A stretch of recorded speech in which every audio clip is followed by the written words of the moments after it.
Ele Toldot Yitzhak. Yitzhak fue el hijo de Abraham y Abraham fue el padre de Yitzhak. Así comienza esta parashá, contándonos esta es la historia de Yitzhak. Y luego inmediatamente nos cuentan que Yitzhak tuvo dos hijos, Jacob y Esaú. Ele Toldot, ¿cuál es nuestra historia? ¿De dónde nosotros venimos? ¿Y cuál es la trascendencia y la continuidad que dejamos como legado? Esta parashá nos invita a pensar en eso.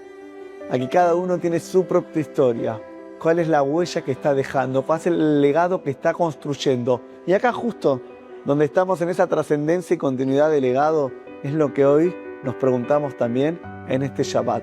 Ele Toldot Yitzhak. ¿Cuál es nuestra propia historia? Shabbat Shalom, un Mevorach.